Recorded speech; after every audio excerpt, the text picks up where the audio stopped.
Ryan McCabe sat at the edge of the outpost's observation deck, staring into the vast emptiness of space. His fingers flexed over the worn grip of his sniper rifle, its barrel resting against the edge of the railing. The endless stars stretched out before him, each one a reminder of how far he was from Earth, from everything that once felt familiar.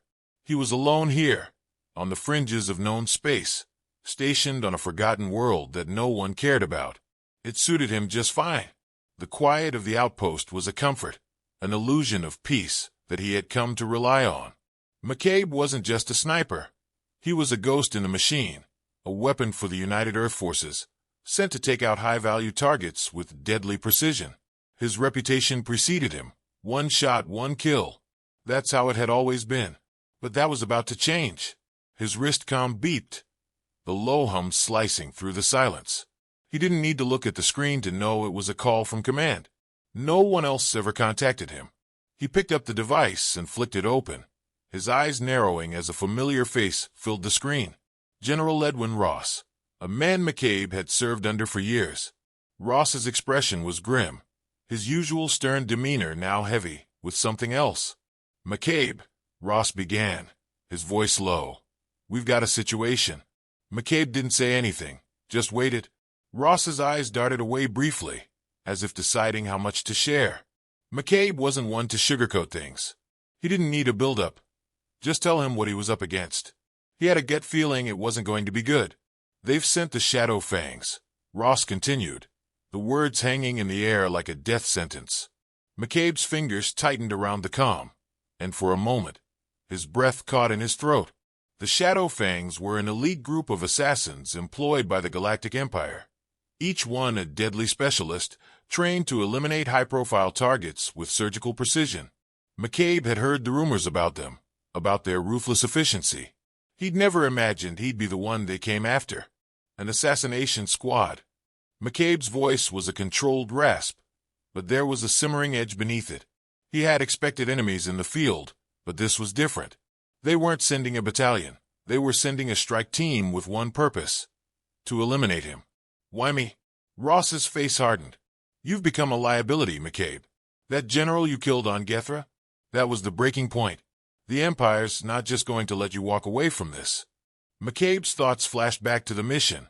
A clean shot, a kill from over a mile away, the target's head erupting in a spray of blood, his body collapsing in a heap of broken bones. It had been a perfect hit, but McCabe knew it had consequences. Now, the Empire had decided to send a message, and that message was him. "They're coming for you, Ryan," Ross said. "They'll be here in a few hours. You need to be ready." McCabe let out a slow breath, his mind already working, planning. His eyes swept over the barren landscape of the outpost, the jagged cliffs and dense forests that surrounded it. It wasn't much, but it would have to do. There were ways to turn the odds in his favor, but they would require him to adapt. "I'll take care of it," McCabe said, his voice even, determined. "Just make sure no one else gets involved." Ross nodded, but his expression was tight with concern. "You're alone out there, McCabe. If they get you, it's over." The call ended with a click, leaving McCabe standing alone in the quiet. For a moment, he let the silence wash over him, the weight of the situation settling in. The Shadow Fangs were coming, and they weren't going to be easy to take down. McCabe's fingers danced over his rifle, checking the calibration, making sure everything was in order. The weapon had been with him through countless missions, a trusted partner in his isolated existence. But this time, it wouldn't just be about firing from a distance. This time, the fight would be up close and personal. He had no illusions about the threat the Shadow Fangs posed. He had been in enough firefights to know how dangerous they could be. But McCabe wasn't just a sniper. He was a tactician, a survivor. The Empire was about to learn that the hard way. McCabe began his preparations, scanning the landscape for potential ambush points, mapping out the most likely routes the assassins would take. He knew they'd be using stealth tech, cloaking devices, drones, the works. But he also knew their limitations. There was always a way to outsmart them, to turn their advanced technology against them. He had the terrain, and he had his instincts. For hours, he worked, setting traps, marking key points on the ground where he could take the first shot, where he could pick off targets one by one. His hands moved with practiced efficiency, setting the pieces in place. It was a game he knew all too well, but it wasn't one he had ever wanted to play. By the time night fell, McCabe was ready. He crouched in the shadows of the outpost, his rifle positioned at the ready. His senses were heightened, every crackle of static in the air, every movement in the distance, drawing his attention. He wasn't just waiting for them, he was hunting them. The first sign of trouble came just after midnight. A faint shimmer in the air, a ripple that was barely noticeable. Only someone trained to detect it would catch it. McCabe's eyes snapped to the right, and he saw the faint outline of a figure moving through the trees. The shadow fangs had arrived.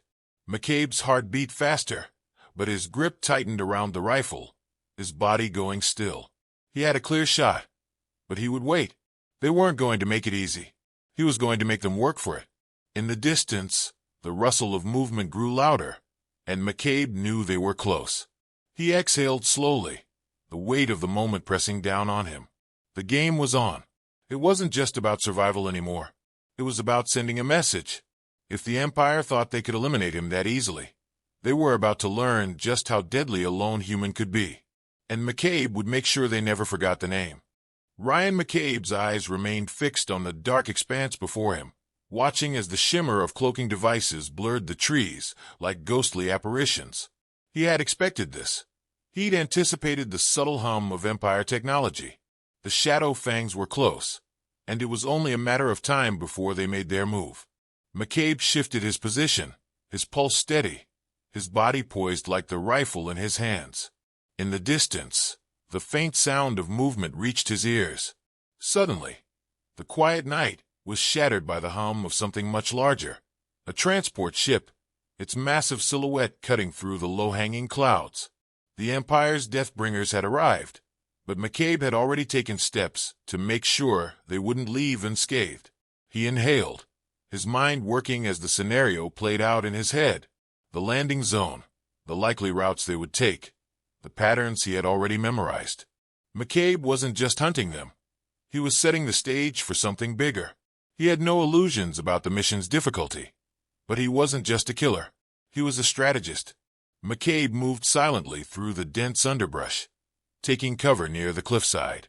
From here, he could see the transport ship touch down, its engines whirling to a halt with a heavy metallic thud. His breath slowed, his finger resting lightly on the trigger. He had his first shot, but before he could squeeze the trigger, something caught his eye. A figure emerging from the hatch of the ship. A man tall and gaunt, his face obscured by the sharp angles of a full helmet. McCabe's grip tightened. This wasn't just any assassin. This was Thaddeus Voss, the leader of the Shadow Fangs. McCabe had heard the stories. The man was more than an assassin. He was a legend in the Empire, a ghost who'd taken down entire squads with a single pull of the trigger. The one person McCabe had never hoped to face. Voss surveyed the landscape with methodical precision. He had no reason to suspect an ambush, not yet. He was calculating, like a predator waiting for the perfect moment. McCabe's breath caught in his chest. This wasn't just another mission. This was personal. He exhaled slowly, recalibrating his focus. The game had changed. This wasn't going to be a simple sniper duel. It was going to take more than his usual methods. Voss wouldn't fall for the usual tricks. But McCabe wasn't about to back down, not now. As the assassins began to fan out, McCabe's mind raced through every possibility, calculating the risks, adjusting his strategy on the fly. The terrain was harsh, rocky, uneven, perfect for hiding, but also dangerous for him. The risk of getting caught in the open was too great. Voss moved with eerie calm, signaling to his team with subtle gestures. There were 5 of them in total, each a master of stealth, each trained to eliminate without leaving a trace. McCabe's grip tightened again. They were closing in, and every second mattered. It was then that the first shot came, not from McCabe, but from Voss himself. A low, deadly hiss split the night air, and a round whizzed past McCabe's ear. The shot had come from an impossible angle, the distance too great for a traditional sniper. McCabe's heart raced, but his instincts kicked in. The round hadn't just been fired. It had been meant to test him, to draw him out. He shifted position in an instant, retreating into the brush, pulling back with the precision of a seasoned soldier. But Voss wasn't finished. Another shot rang out, this one a perfect ricochet, pinging off the cliffside, so close that McCabe could feel the shockwave. He knew then that Voss was not just hunting him. He was trying to force him into the open. McCabe paused for a moment, letting the quiet return, listening intently. He knew he needed to act fast, to change the rhythm of the hunt. The Empire wasn't just sending an assassin. They were sending a force. McCabe didn't have the luxury of waiting for them to make a mistake. His hand dropped to the sidearm at his waist, and he began to move again, setting a new course. He had to think like them, move like them, become the hunter instead of the hunted. Voss would expect him to stay low, to take shots from a distance. But that wasn't going to be enough. He planted explosives on key structures near the landing zone, areas that, when triggered, would create confusion, force the assassins to reveal themselves.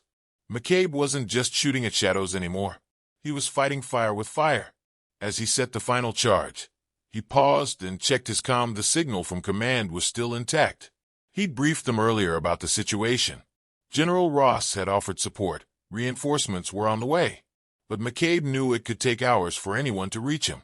The distance between him and the main fleet was vast, and by the time they arrived, it could all be over. No, this was his fight. His alone. McCabe stood up, his movements swift but calculated, and made his way toward the ridge. He had one final chance to turn the tide in his favor. The moment he reached the vantage point, he spotted Voss and his team in the valley below, their cloaking technology making them almost invisible. Almost. McCabe's sharp eyes caught the slightest distortion in the air, a ripple in the visual field.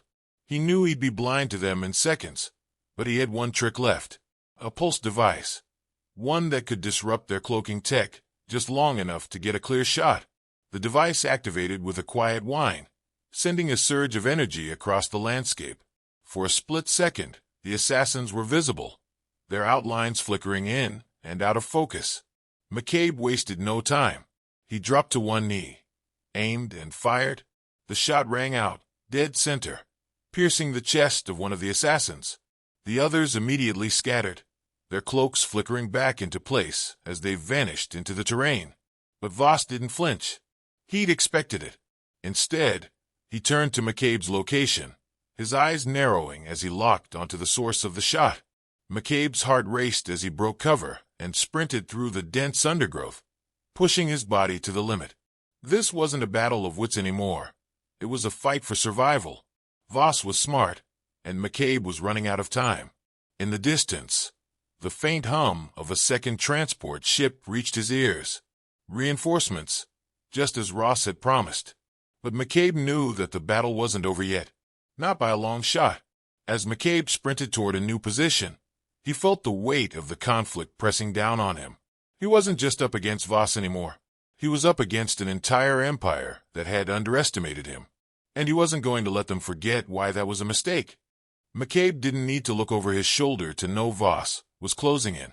The man was a hunter, and McCabe could feel the weight of his presence in the air, even from hundreds of yards away. His mind raced, each calculation turning faster than the last as he moved through the rocky terrain. Every step he took was deliberate, calculated. Time was running out. His only advantage now was the uncertainty in the air. Voss hadn't figured out where he was yet, but McCabe knew that moment was coming. The pulse device had given him a brief window of opportunity, but the assassins would adapt. Voss would adapt. McCabe had seen it before. The way an enemy could morph, become something new when forced to evolve, when pushed beyond their limits. But McCabe had been preparing for this. He wasn't just going to survive. He was going to make sure Voss understood just what kind of mistake it was to come after him. The hum of the second transport ship was getting closer, the sound of Imperial reinforcements settling into McCabe's bones like a weight he couldn't shake. He had moments, not hours. He could hear their boots now, the distinct rhythm of soldiers maneuvering with military precision. McCabe's mind reeled in tight circles. Reinforcements weren't enough. He wasn't about to trust anyone but himself to finish this. He took cover behind a cluster of jagged rocks, his breath steady. The sky above was dark, the stars barely visible through the thick clouds that had rolled in. The oppressive silence hung heavy, broken only by the occasional rustle of movement through the underbrush. McCabe's hands tightened on his rifle again, his body slipping into the zone, that place where nothing existed but the task at hand. A whisper of movement reached his ears, something more than the wind, a faint shadow, slipping between the trees. McCabe's gaze narrowed, locking onto the shape. Another assassin. No, not just any assassin. Thaddeus Voss himself. His presence unmistakable in the way the air seemed to shift around him. McCabe's pulse quickened, but his fingers didn't waver. He could do this. He could finish this. Voss stopped a few meters from McCabe's position, his head swiveling slowly, scanning the surroundings with unnerving calm. He was good. Too good. Voss was close now. Too close for a sniper shot, but not close enough for McCabe to retreat. There would be no clean escape this time. McCabe took a breath, then fired. The round zipped through the night, missing Voss by inches. The shot was a diversion, a feint meant to test the waters. Voss immediately dove for cover, his body flowing into a roll that defied logic. The man was fast, precise. McCabe had known that, but now the game had shifted. McCabe didn't wait for Voss to get comfortable. He moved, positioning himself for the next shot, already knowing where Voss would be, anticipating the assassin's next move. Every second counted. He couldn't afford hesitation. Another shot rang out from Voss's direction, ricocheting off the rocks near McCabe. Close, but still no hit. McCabe's eyes widened slightly, calculating the angle. That shot had been a warning, a reminder of the danger that lurked just outside his reach. Voss was clever, but McCabe had fought smarter enemies before. What made Voss dangerous wasn't just his skills. It was his ability to think, to understand the battlefield better than most. But that wasn't going to be enough to stop McCabe. Not this time. As McCabe repositioned, he noticed the faint flicker of movement through the trees. Another group, stealthy as ghosts. The Shadow Fangs had brought reinforcements. They were closing in on him from all sides. This wasn't just a hunt anymore. It was a war, and he was the battlefield. McCabe paused, calculating the distance between himself and the incoming assassins. His options were dwindling, but he had one final card to play. He reached into his pack and pulled out a modified explosive, just enough to destabilize the terrain, create an opening, buy him time. The device clicked into place, and McCabe set it with precision. The countdown began, but just as he prepared to move again, a sharp voice cut through the stillness, a voice he hadn't expected to hear. Ryan McCabe, it said, calm but heavy with authority. McCabe froze, his body tensing, the sound of the voice enough to pierce through his focus. Slowly, he turned, scanning the clearing for the source. The voice belonged to someone he recognized, but he couldn't quite place them. The figure emerged from behind a cluster of trees, a tall man in a simple black suit, his face sharp, unyielding. The insignia on his chest was unmistakable. It was Liam Anders, a high-ranking member of the Galactic Council. McCabe's eyes narrowed, suspicion creeping in. He hadn't expected any political interference. The Council had made it clear they'd stay out of this. This wasn't their fight. So why was Anders here? You're making a grave mistake, Anders continued, his voice laced with the kind of authority McCabe had seen in only the most dangerous people. This is beyond your control, McCabe. Control. McCabe's voice was taut, his grip on his rifle tightening. I've been making my own control since the day I picked up a gun. You don't know anything about control. Anders stepped closer, unbothered by McCabe's defiance. The Empire's decision isn't about you anymore. It's about something much bigger. We're prepared to offer you a choice, McCabe. McCabe's gaze flicked to Voss and the other assassins, now closing in. Anders seemed entirely unconcerned about the danger surrounding them. There's no choice, McCabe spat, his pulse steady as he eyed Voss. There's only survival. Anders paused for a beat, his face unreadable. You can't win this fight alone, McCabe. You're too valuable to die here. The Council will offer you protection, resources, support, but you have to stop this madness. Let us deal with the Empire. You've done enough. McCabe's eyes hardened.